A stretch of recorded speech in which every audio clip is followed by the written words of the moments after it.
Bismillahirrahmanirrahim. Assalamualaikum warahmatullahi wabarakatuh. Alhamdulillahirabbil alamin. Wassalatu wassalamu ala asyrafil anbiya'i wal mursalin wa ala alihi wa sahbihi ajma'in. Subhanaka la ilma lana illa ma 'allamtana innaka antal alimul hakim. Rabbi shrah li sadri wa yassir li amri wahlul 'uqdatam min lisani yafqahu qawli. Amma ba'd. Alhamdulillah ala nikmatil Islam. Alhamdulillah ala nikmatil iman wa kafa biha min ni'mah. Alhamdulillah, segala puji bagi Allah Subhanahu wa ta'ala yang mengumpulkan kita, mempertemukan kita, menjadikan kita hamba-hamba yang siang hari ini berkesempatan untuk ngaji, berkesempatan untuk mengambil warisannya Nabi, berkesempatan untuk mengambil amanahnya Rasulullah SAW yang harusnya disampaikan secara benar, dengan cara yang benar, melalui perkara-perkara yang benar, sehingga semuanya akan selalu terjaga kemurniannya. Salawat serta salam kita haturkan kepada Nabi kita, Nabi Muhammad SAW, manusia agung yang kita berada di bulan kelahirannya sekarang ini. Saya bisa merasakan haidnya orang-orang kalau ngaji di bulan Maulid itu berlipat-lipat semangatnya. Ditambah lagi kedatangan dari para pemangku amanah di negeri kita, di daerah kita, baik Ibu RT, RW atau RT, Ibu RT ada, RW ada. Alhamdulillah juga kepada Ibu Siu, semoga para pemimpin-pemimpin kita ini selalu dijaga amanahnya sama Allah Ta'ala, dikasih kesempatan untuk memangku sebuah perkara yang besar, bisa membawa umat ini untuk semakin baik, semakin berjaya, semakin berbahagia, dohiran wa batinan, dohirnya tambah baik, batinnya juga semoga semakin baik. Menjadi penyebab kita bareng-bareng kumpul di sini, kumpul lagi nanti di akhirat, kumpul lagi di tempat yang mulia, di tempat yang lebih mulia bersama manusia mulia, yaitu Nabi kita Nabi Muhammad SAW. Kita ada di bulan Maulid, Bu, bulan kelahirannya Rasulullah SAW, di mana para ulama sebagian menamakan bulan ini dengan nama Rabiul Anwar, bulan Rabi yang bercahaya, bulan Rabi di mana cahayanya Nabi Muhammad ini terlihat di mana-mana. Semua umat bergembira, semua umat bersukacita dengan ekspresinya masing-masing, dengan caranya masing-masing, dengan kapasitasnya masing-masing. Musola-musola, langgar-langgar, masjid-masjid, sekolah-sekolah Islam, yayasan-yayasan Islam, semuanya membuat gelaran-gelaran acara, dan kesemuanya itu dinisbatkan kepada Nabi kita Nabi Muhammad SAW. Lomba-lomba peringatan Maulid, pentas seni peringatan Maulid, tablik akbar peringatan Maulid, kumpul-kumpul keluarga juga dilabeli dengan pembacaan Maulid. Semuanya bergembira, semuanya bersukacita, karena ini adalah bulan di mana cahayanya Allah Ta'ala itu diperlihatkan secara nyata. Kalau dulu sebelum lahirnya Nabi Muhammad SAW, Allah Subhanahu wa ta'ala memindahkan cahayanya Nabi dari satu tulang sulbinya para nabi ke tulang sulbi para nabi yang lainnya. Allah Subhanahu wa ta'ala meletakkan cahayanya Rasulullah SAW di dalam tulang sulbinya Nabi Allah Adam, yang berkat dari cahayanya Nabi tersebut Allah Ta'ala menerima pertaubatan dari Nabi Adam. Setelah itu Allah Ta'ala memindahkan cahayanya Nabi ke dalam tulang sulbinya Nabi Allah Nuh, yang karena sebab cahaya tersebut Allah Subhanahu wa ta'ala menyelamatkan perahunya Nabi Allah Nuh sehingga bisa menepi ke tepian. Setelah itu Allah Ta'ala memindahkannya lagi ke dalam tulang sulbinya Nabi Allah Ibrahim, hina kudhifa bihi finnar, ketika Raja Namrud itu membakar Nabiullah Ibrahim di dalam api yang berkobar lebih dari 40 hari 40 malam. Dan berkat dari cahaya itu jugalah Allah Subhanahu wa taala menyelamatkan jasadnya Nabiullah Ibrahim dari panasnya api tersebut. Wa ila dzalik, dan terus silih berganti dari tulang sulbinya orang mulia masuk ke rahimnya perempuan mulia, masuk ke tulang sulbinya laki-laki mulia, masuk ke rahimnya perempuan mulia.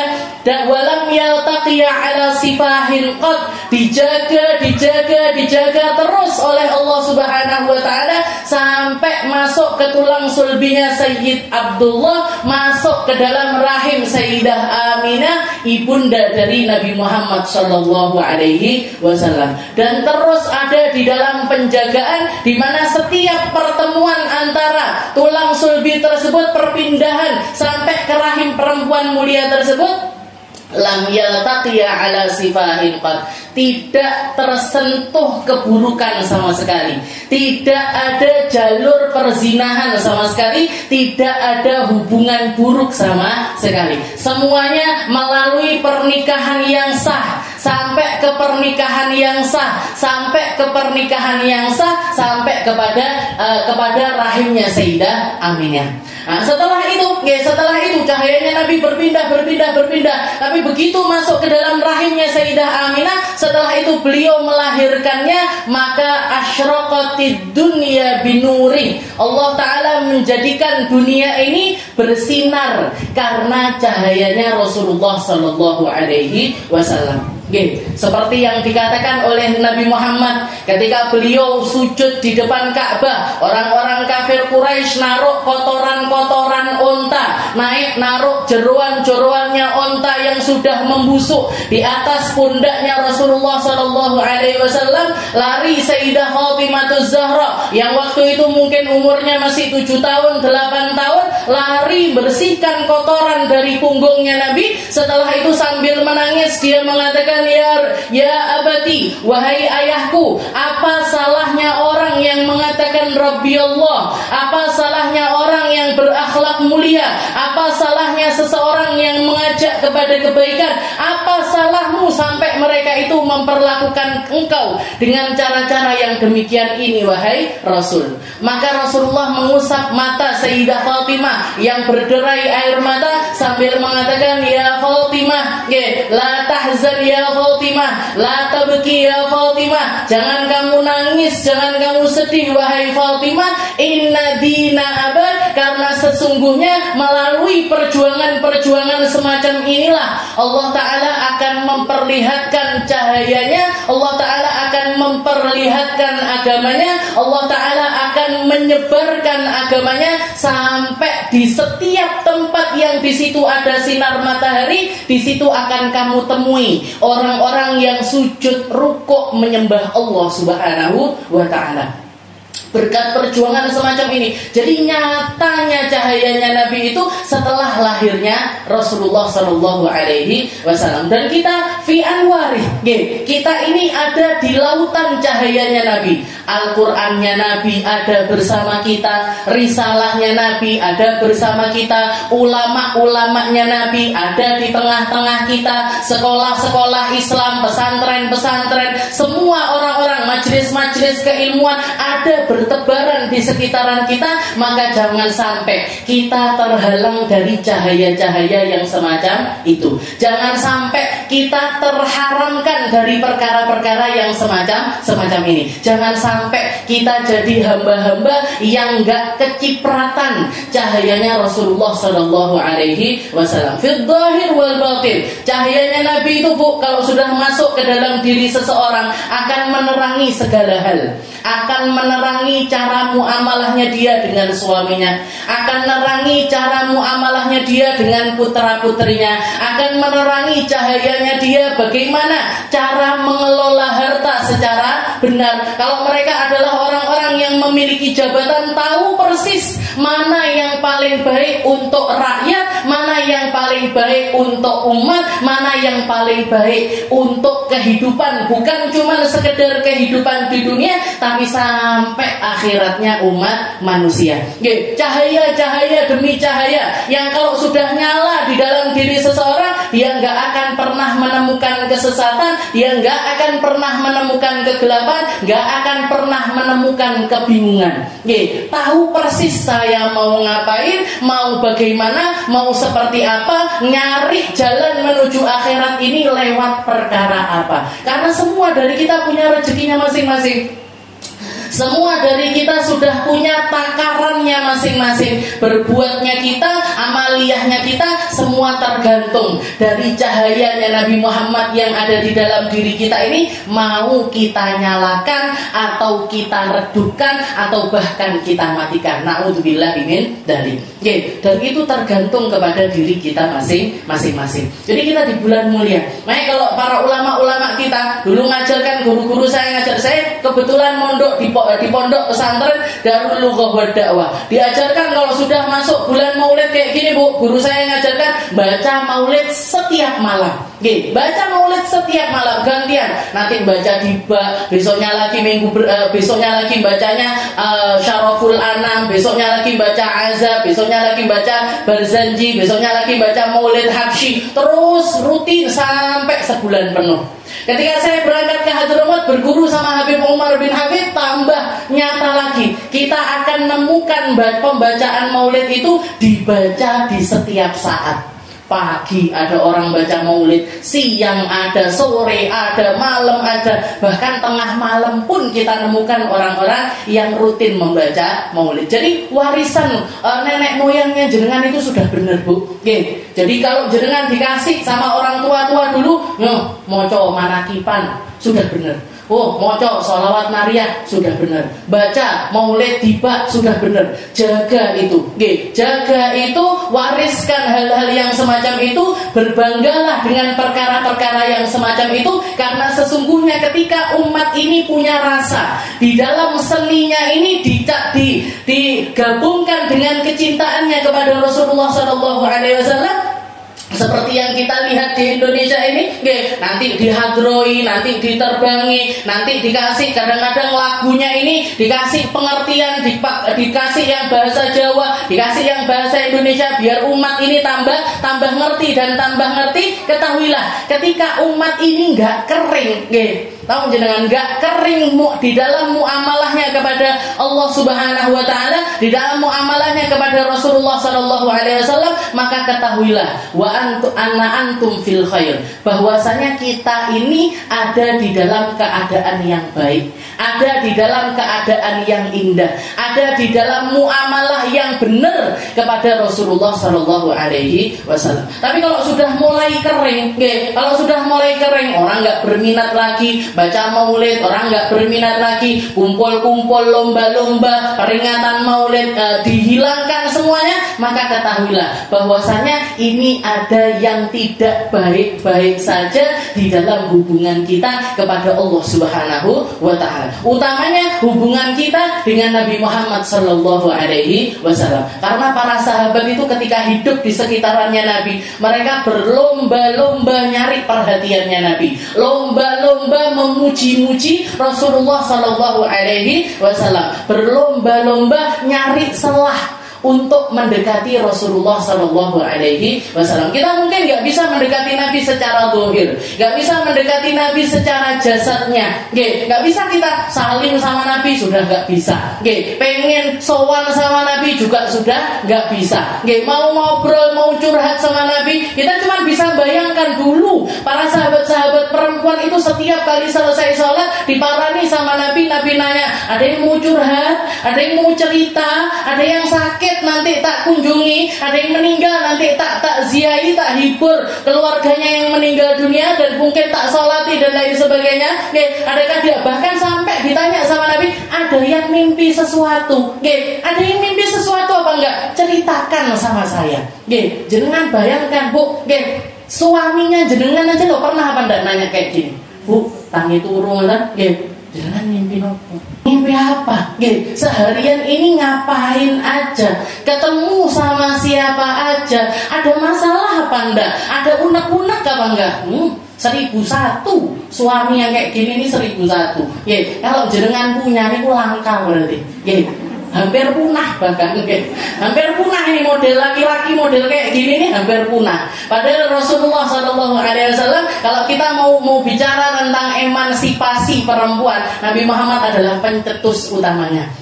Nabi Muhammad yang membukakan jalan selebar-lebarnya untuk perempuan bisa berkontribusi di dalam keilmuan. Diajarin sama istri-istrinya Nabi, dipanggilkan guru privat untuk belajar baca, belajar nulis. Padahal Rasulullah nggak bisa baca, nggak bisa nulis.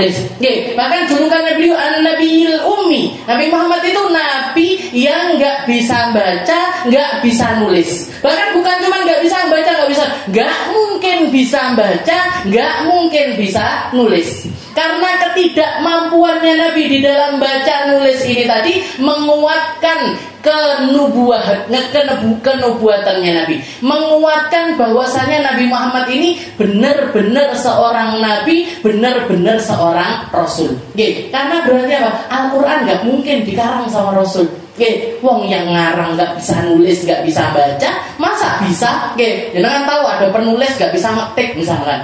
Ada orang tukang nulis tapi nggak bisa, bikin cerita, bikin novel tapi nggak bisa nulis, nggak ada bu.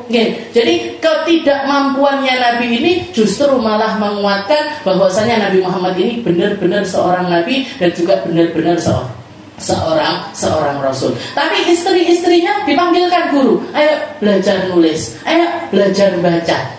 Disuruh sama Nabi. Setelah itu disuruh beberapa istrinya Nabi yang punya bakat di dalam pengobatan, disuruh mengajarkan tentang perawatan. Disuruh mengajarkan. Setelah itu Rasulullah juga mengatakan la tamna'u ima Allahi masajidallah. Jangan dilarang. Kalau emak-emak itu mau berangkat ke masjid, sholat di masjid, jangan dilarang, biarkan. Kalau pengen ikut ngaji, biarkan. Kalau mau sholat di masjid, biarkan. Kalau mau iktikaf di masjid, biarkan.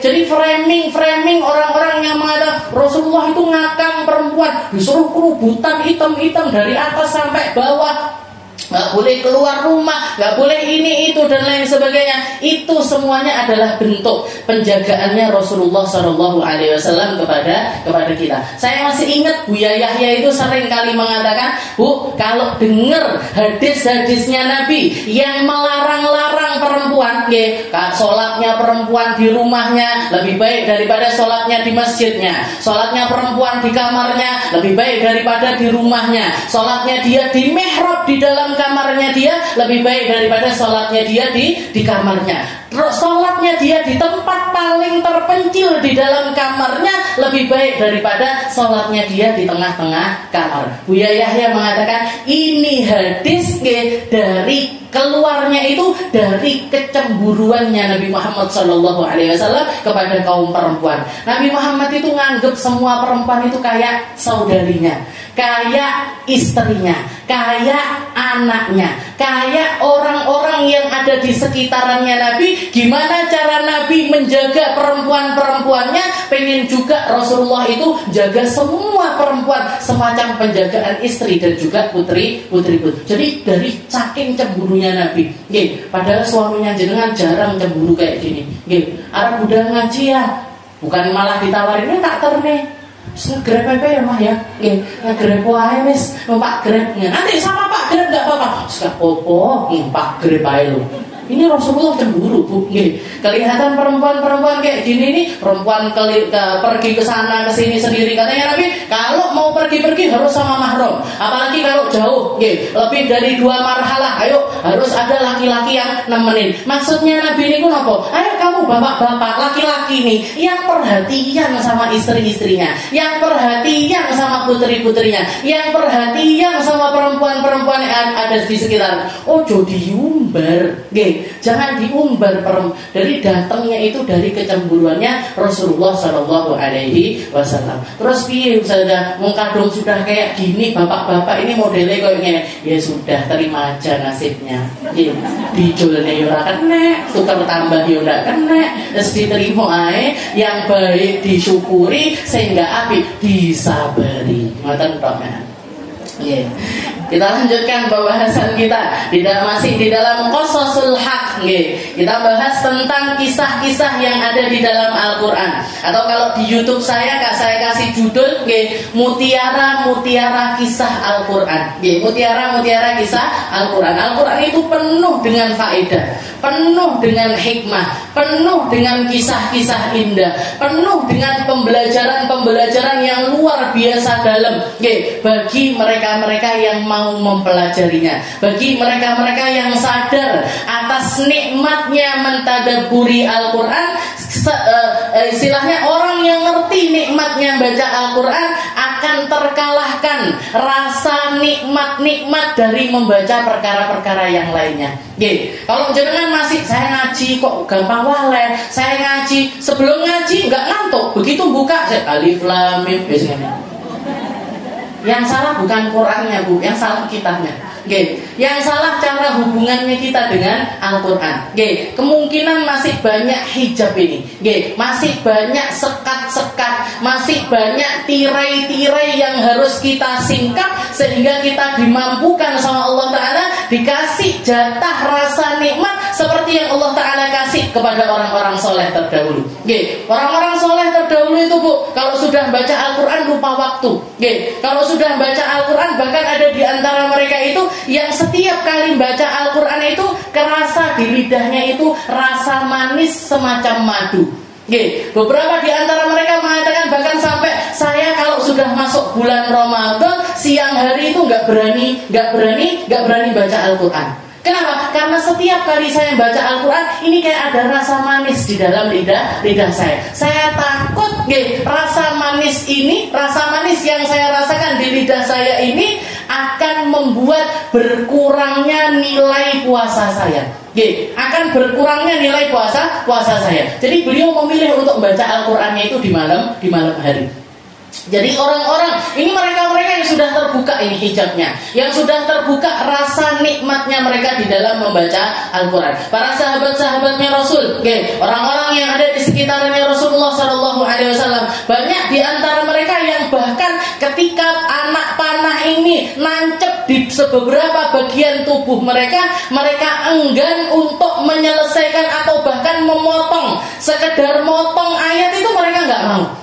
Jadi memilih untuk diteruskan bacaan Al-Qurannya, kena panah di sini sampai 5 anak panah kena, dan dia tetap melanjutkan bacaan Al-Qurannya. Kenapa? Karena kata mereka ini ketika saya keluar dari sholat, itu rasanya berat sekali. Kayak seakan-akan saya memutuskan keadaan nikmat yang ada pada diri saya dengan Allah Subhanahu wa Ta'ala. Jadi kalau kita masih punya rasa-rasa yang semacam itu, kudu dikoreksi nih. Barangkali maksiat-maksiat masih menghiasi lidah kita, barangkali maksiat-maksiat masih menghiasi mata kita, barangkali maksiat-maksiat masih menghiasi telinga-telinga kita, masih ngotorin telinga, masih ngotorin tangan, masih ngotorin kaki, masih ngotorin anggota tubuh kita, sehingga nikmatnya Al-Quran ini gak bisa nyampe ke dalam diri kita. Gak bisa nyampe di dalam diri kita. Kita sampai kepada kisahnya Al-Baqarah. Kisah dari sebabnya Allah Ta'ala menamakan surat kedua di dalam Al-Quran itu dengan nama Al-Baqarah, atau artinya adalah sapi betina. Surat terpanjang di dalam Al-Quran. Hafal apa badan jenengan? Insya Allah berapa persen ini kira-kira? Surat terpanjang di dalam Al-Quran. Surat terpanjang yaitu surat Al-Baqarah. Dan sebab penamaannya ini karena ada kisah ini tadi. Yang bulan lalu kita sudah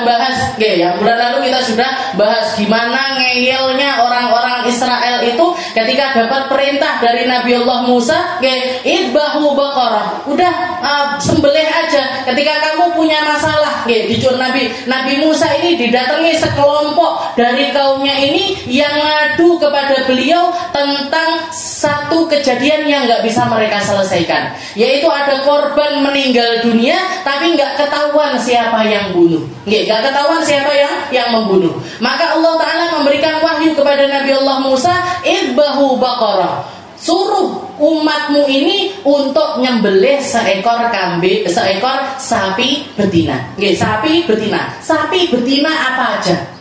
Tapi karena mereka mengedepankan logika, makanya Bu, agama ini jangan dilogika-logikakan. Agama ini nggak bisa diilmiahkan. Jadi nggak usah terlalu jadi orang yang ilmiah ketika kita bahas tentang agama. Karena semua hal yang datang lewat lisannya Nabi Muhammad SAW itu datang lewat wahyu. Sesuatu yang datangnya itu lewat wahyu, dan yang mewahyukan adalah Sang Pencipta alam semesta ini. Jadi kalau sudah bahas tentang agama, iman dulu baru logika. Jangan logika dulu baru iman. Saya nggak mau babi itu nggak boleh dimakan. Kenapa? Memangnya bahayanya apa? Ada apa di situ? Kenapa? Nggak usah kakean tekok sih, pokoknya nggak usah makan dulu aja. Nggak usah makan dulu aja. Nanti kamu tahu, kalaupun nggak ada hikmahnya di dunia, akan ada hikmahnya di akhirat. Kalau ada orang mengatakan, ada orang maaf buang angin, yang angin ini keluarnya dari mana? Ada angin keluar dari sini? Atau dari sini? Orang buang angin ini dari belakang. Tapi begitu buang angin, sing diraupi mukanya, nyapa nggak pantatnya? Kenapa kok nggak pantatnya yang dibasuh? Kenapa kok mukanya yang dibasuh? Muka, tangan, kepala, kaki. Wudu, disuruh wudu kita. Kalau sudah kentut mau sholat itu yang dibasuh adalah basuh pantat perlu apa enggak? Tidak perlu. Wong yang keluar angin, kalau yang keluar ampasnya angin baru disuruh bersihin dulu. Kalau pipis dibersihkan dulu, kalau BAB dibersihkan dulu, baru setelah itu wudu. Kalau angin nggak perlu. Nah, kalau misalkan ada orang pakai logika, kan yang keluar sininya, yang harusnya yang dibasuh sininya. Boten, agama ini tentang keimanan, bukan tentang logika. Makanya kalau jenengan dapat dawuhnya para ulama, perkataan dari para ulama, orang-orang soleh, apalagi walinya Allah Ta'ala. Nabi Muhammad juga mengatakan, hati-hatilah kalian min firasatil mu'min, dari firasatnya seorang hamba yang beriman. Fa innahum yara binurillah, katanya Nabi, karena mereka ini seringkali melihat dengan cahayanya Allah Subhanahu wa Ta'ala. Jadi kalau dapat sesuatu dari para ulama, percaya aja dulu. Nanti masalah kita habis itu kita mau menelaah, mau mempelajari, mau ngambil istinbat yang lainnya, mau berijtihad dan lain sebagainya, itu setelah itu. Apalagi kalau kaitannya dengan Al-Qur'an. Kaitannya dengan Al-Qur'an. Jadi kita bahas tentang orang Bani Israel protes macam-macam. Ini sapinya yang gimana? Warnanya apa? Modelnya piye? Akhirnya karena mereka menyulitkan dirinya, akhirnya Allah Ta'ala juga menyulitkan diri mereka. Karena mereka bertele-tele di dalam keimanannya, melogika-logikakan, menganggap kalau akalnya itu segalanya, ini dan lain sebagainya, sehingga mereka dilulu istilahnya. Kalau orang Jawa itu dilulu sama kamu pengen yang sulit, nah tak kasih kesulitan yang lain. Kamu nyari sulit lagi, nah tak kasih kesulitan yang lainnya. Jadi agama ini sebenarnya simpel. Yang bikin sulit itu kita sendiri. Jenengan pakai nutup aurat ini gampang napa sulit? Gampang, garek ngeplok nih jilbab di sini, ya kan? Tinggal naruh aja jilbab di sini. Bahkan sekarang lebih gampang lagi. Yang solobuan surut sudah selesai. Sing marayangnya kan awake dhewe. Pakai baju apa hari ini? Sing ungu, apa sing hijau, apa sing pink, apa sing kuning. Nah, bikin sulit itu kita sendiri.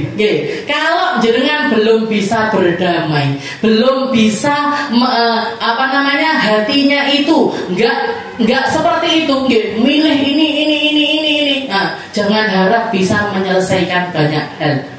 Karena kita belum berdamai bahkan dengan diri kita sendiri. Kita belum berdamai dengan permasalahan kita sendiri. Yang paling banyak curhat sama saya itu orang cerita tentang suami saya gini, anak saya gini.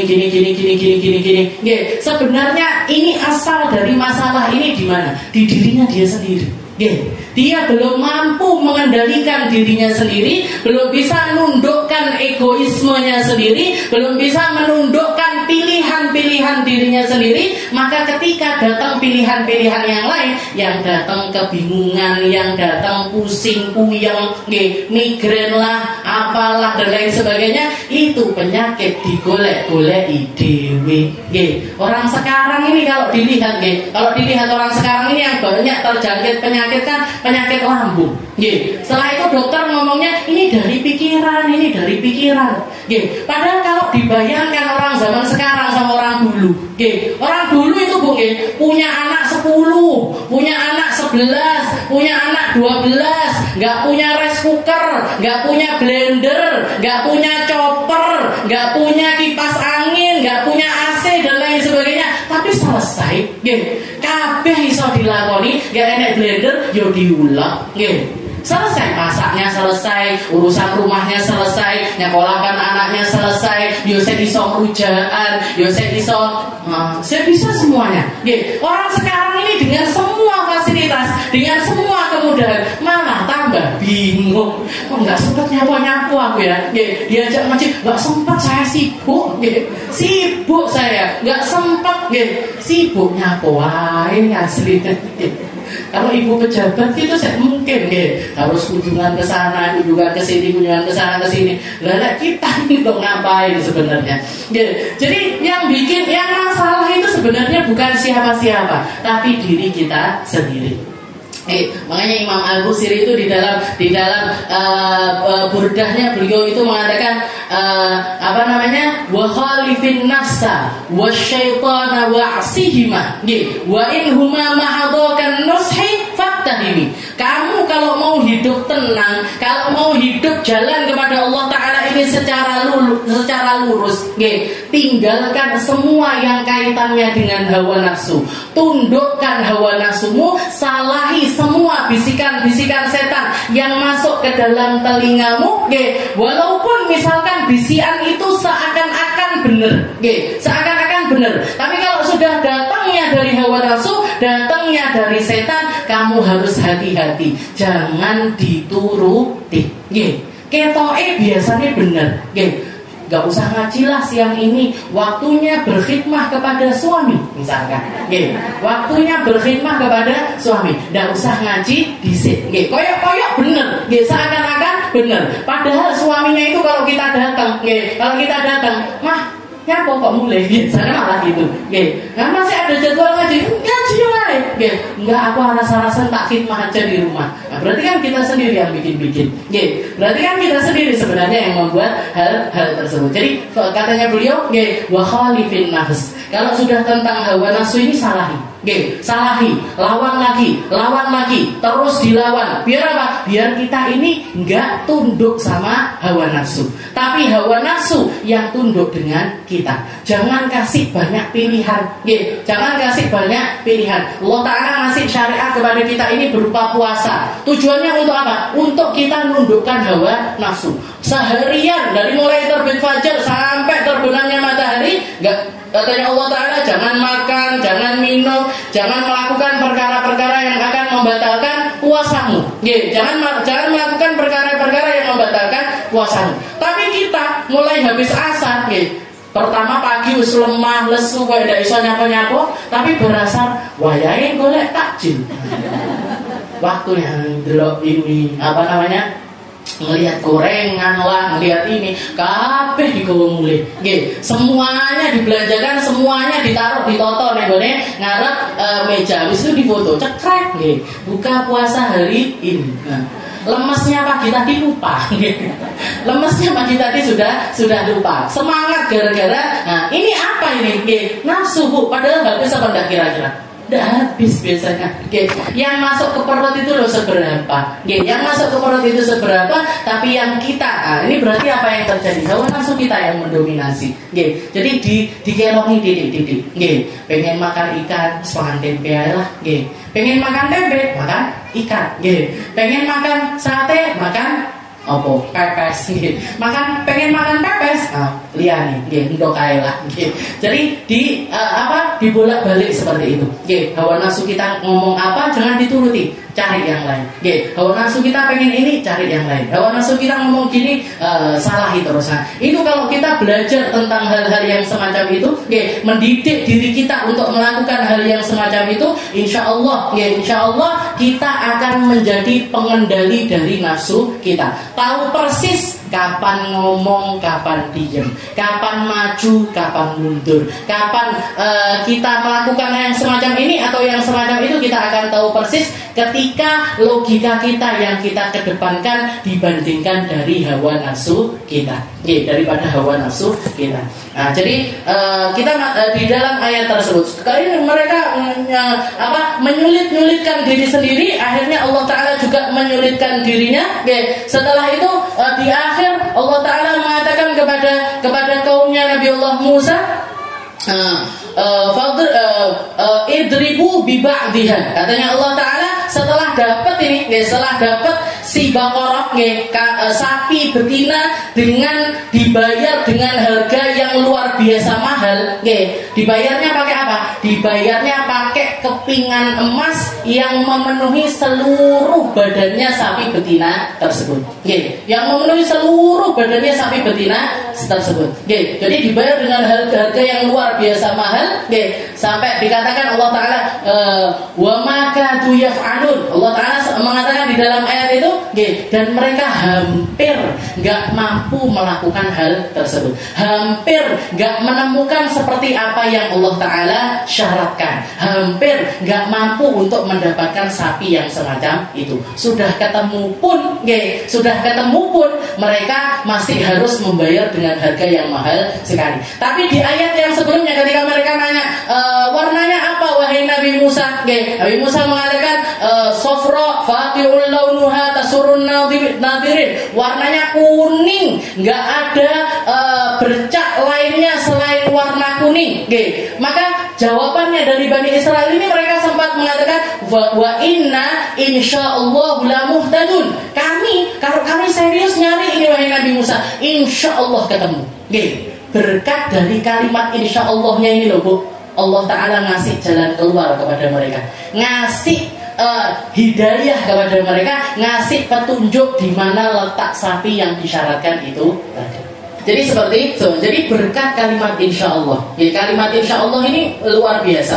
Nabi Muhammad juga pernah ditegur sama Allah Ta'ala. Kalau kamu ditanya sama orang, jangan katakan pasti saya akan datang, pasti besok pasti saya kasih tahu, besok pasti. Jangan seperti itu. Tapi kaitkan dengan masyiatillah, kaitkan dengan kehendaknya Allah. Insyaallah. Besok ngaji, insyaallah. Besok berangkat, insyaallah. Nah, insyaallah-nya ini kapan kita mengucapkannya? Ketika 90% kita mampu untuk menepati hal tersebut. Kalau 50%, 60% jangan ngomong insyaallah Bu.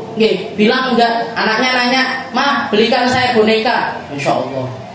Insyaallah tidak tenanan tapi nggak mau dibelikan, tapi ngomongnya ke anaknya, ngelesnya itu pakai kalimat insyaallah. Akhirnya anaknya nggak percaya. Mamaku lek ngomong insyaallah berarti ngapusi. Mamaku kalau ngomongnya insyaallah itu berarti tidak. Nah, ini kita merusak makna dari insyaallah itu sendiri. Ucapkan kalimat insyaallah itu ketika kita bisa memastikannya secara 90%. 10%-nya kehendaknya Allah. Jangan niat ngaji di sini setiap hari Kamis, insyaallah. Insyaallah kenapa? Karena memang siang itu kosong, siang itu bisa, siang itu tempatnya bisa dijangkau. Ucapkan insyaallah. Lain enggak, aku repot awan-awan, nggak iso aku nggak bisa. Mohon maaf. Seperti itu. Jadi ini berkatnya kalimat insyaallah ini. Orang-orang Bani Israel itu dikasih jalan keluar sama Allah Ta'ala. Setelah itu Allah Ta'ala faqulna dhribuhu biwa'diha kadzalika yuhyillahu al-mauta wa yuriikum ayatihi la'allakum ta'qilun. Setelah itu dikatakan Nabi Musa nyuruh kepada mereka, setelah mereka ketemu ini, Baqarahnya ketemu, sapi betinanya ketemu, setelah itu disembelih, Nabi Musa mengatakan idribuhu bi ba'diha. Pukulkan si mayit ini tadi yang nggak ketahuan siapa yang bunuh dia dengan sebagian dagingnya sapi ini tadi. Para ulama berbeda pendapat. Ada yang mengatakan yang diambil bagian ekornya, ada yang mengatakan yang diambil tulangnya, ada yang mengatakan yang diambil kulitnya. Tapi yang pasti sebagian dari sapi ini dipukulkan kepada jasad yang sudah meninggal tersebut. Setelah dipukulkan, Allah Ta'ala kadzalika yuhyillahul mauta, begitu dipukulkan mayit yang sudah meninggal ini tahu-tahu bangun. Tahu-tahu bangun, hidup lagi, ditanya sama orang-orang yang ada di sekitarnya, man qatala, siapa yang bunuh kamu? Maka dia mengatakan dengan lisan yang fasih, qatalani ibnu akhi fulan bin fulan, yang bunuh aku adalah anak dari saudaraku yang bernama fulan bin fulan. Ponakannya sendiri yang bunuh dia.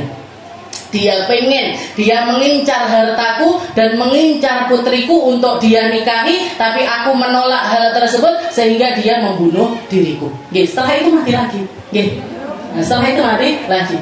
Nah dikatakan kadzalika yuhyillahul mauta liyurikum ayatihi la'allakum ta'qilun. Begitulah caranya Allah Ta'ala. Allah Ta'ala kalau mau didik keimanannya seseorang, jalannya lewat manapun, dengan cara apapun, terserah Allah Ta'ala. Allah Ta'ala kalau mau ngasih hidayah kepada seseorang, jalannya bisa lewat manapun, lewat siapapun, dengan perantara apapun. Jangan remehkan siapapun. Makanya jangan pernah mengatakan orang kafir pancen yos pokoknya mesti neng neraka, neng kerain neraka, nggak mungkin diampuni. Belum pasti. Bisa jadi dia yang sekarang ini ada di dalam kubangan maksiat, dikasih hidayah sama Allah Ta'ala, berbalik jadi hamba yang beriman dan melebihi keimanan dirinya. Dan bisa jadi orang-orang ahli iman karena kesombongan mereka, karena maksiatnya, karena keburukan dirinya, diambil, dicabut hidayah tersebut sama Allah Ta'ala. Na'udzubillahi min dzalik, berbalik jadi orang-orang yang dimurkai sama Allah Ta'ala, sehingga mereka justru yang dimasukkan ke dalam neraka. Jadi tidak ngerti Bu, yang siapa di antara kita yang pasti masuk surga ini siapa, yang pasti masuk neraka ini siapa. Mungkin semuanya jadi ahli selamat, semuanya jadi ahli surga, semuanya ada di dalam tempat yang menyenangkan di kehidupan setelah kematian. Yang kita lakukan cuma berusaha nyari hidayah, berusaha ngopeni hidayah, berusaha untuk terus bisa mendapatkan hidayah tersebut. Yahdillahu linurihi may yasha. Allah Ta'ala mengatakan cahayanya Allah Ta'ala itu diletakkan di tempat-tempat yang Allah Ta'ala inginkan. Sakarepe Gusti Allah. Terserah Allah. Terserah Allah. Nah di sini ini kadzalika yuhyillahul mauta liyurikum. Katanya Allah Ta'ala seperti inilah cara Allah Ta'ala menghidupkan orang yang sudah meninggal.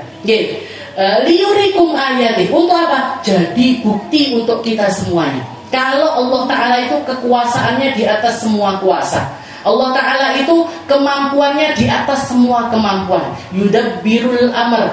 Allah Ta'ala yang ngopeni perputaran seluruh alam semesta ini, yang ngopeni seluruh nafas yang dihembuskan di setiap detiknya, yang ngopeni semua alur-alur degup jantung dan juga aliran darah yang mengalir di setiap jiwa. Allah Ta'ala yang ngurusi itu semuanya Bu.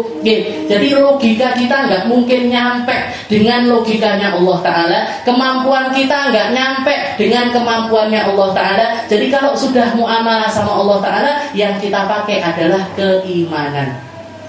La'allakum ta'qilun, agar kalian senantiasa menjadi hamba-hamba yang berakal. Tsumma qasat qulubukum min ba'di dzalika fa hiya kal hijarati aw ashaddu qaswa. Tapi di akhir ayat Allah Ta'ala ngutip bukti sebesar apapun, kalau nyampeknya ke dalam hati yang keras, tetap gak akan bisa dapat manfaat. Orang yang hatinya keras, orang yang hatinya itu buruk, orang yang hatinya itu terbalik, mau dinasehati sama siapapun, dengan cara apapun, lewat cara apapun, karena hatinya sudah keras, maka dia gak akan mampu ditembus dengan cahaya apapun. Tsumma qasat qulubukum min ba'di dzalik fahiya kal hijarati aw ashaddu qaswa. Allah Ta'ala ngasih perumpamaan, kemudian kalian yang melihat pemandangan yang semacam ini, Allah dipukul pakai dagingnya sapi, ini manusia hidup lagi, ngomong secara fasih, menyelesaikan masalah yang ada di antara kalian. Tapi kalau kalian sudah melihat mukjizat semacam ini pun, kalau hatinya kalian keras itu gak ada manfaatnya. Tsumma qasat qulubukum min ba'di dzalik, katanya Allah Ta'ala, kalian yang melihat kejadian ini memilih untuk berkeras hati, dan ketahuilah fahiya kal hijarah, hati itu kalau sudah keras bisa lebih keras daripada batu. Bisa lebih keras daripada batu. Batu masih bisa ditembus pakai bor, bisa dipecahkan pakai palu, bisa. Tapi kalau hati yang keras, mau ditembus pakai apa? Mau ditembus pakai apa? Dan yang meraskan hati ini maksiat, dosa-dosa, kesombongan diri, keangkuhan diri, buruknya akhlak kita, itu semuanya lah yang merusak keadaan hati kita, membuat hati kita semakin keras dan semakin keras. Na'udzubillah min dzalik. Mungkin kita semuanya dikasih hati yang lembut sama Allah Ta'ala, dikasih hati yang mau menerima nasihat, dikasih hati yang mampu menerima kebenaran, dikasih hati yang mampu menjadi hamba-hamba Allah Ta'ala yang bersinar dengan hatinya, bersinar dengan lisannya, bersinar dengan pandangan matanya, bersinar dengan telinganya, bersinar dengan langkah kakinya, bersinar di dalam setiap perkara-perkaranya, dimudahkan di dalam ibadahnya, dimudahkan di dalam akhlak yang baiknya, dimudahkan di dalam pendidikan anaknya, dimudahkan untuk bermuamalah kepada Allah Ta'ala dengan muamalah yang baik. Dan semoga kita, anak cucu kita, orang tua kita, semua orang yang kita sayangi ada di dalam penjagaannya Allah Ta'ala. Jangan sampai jadi orang-orang yang jauh dari hidayahnya Allah, jangan sampai jadi orang-orang yang jauh dari inayahnya Allah, jangan sampai jadi orang-orang yang hatinya ini dikeraskan oleh Allah Subhanahu wa Ta'ala. Dan semoga kita, orang tua kita, semua orang yang kita sayangi masuk di dalam golongan mereka-mereka yang cinta kepada Rasulullah SAW dengan cinta yang tulus, dengan cinta yang ikhlas, dengan cinta yang sebenar-benarnya cinta, dibuktikan dengan amaliyah dohir, dibuktikan dengan kebaikan diri kita, dibuktikan dengan amaliyah baik kita. Dan semoga berkah dari itu semuanya, berkah dari pembacaan maulid, berkah dari salawatnya kita, berkah dari duduknya kita, berkah dari ilmunya Allah Ta'ala, berkah dari ayat-ayat yang kita baca, semoga kita semuanya dimasukkan oleh Allah Ta'ala di dalam golongan hamba-hamba yang baik, di dalam golongan hamba-hamba al-abrar, mereka-mereka yang baik dan akan kembali kepada Allah Ta'ala dengan cara yang baik. Dan dengan kemudahan itu semuanya, semoga Allah Ta'ala memberikan kepada kita semuanya husnul khatimah, kematian yang baik, kematian yang indah, kematian yang penuh dengan ridho dari Allah Subhanahu wa Ta'ala. Ala hadhihi niyyah wa ala kulli niyatin salihah wa ila hadratin Nabi Muhammad sallallahu alaihi wasallam bisirril Fatihah.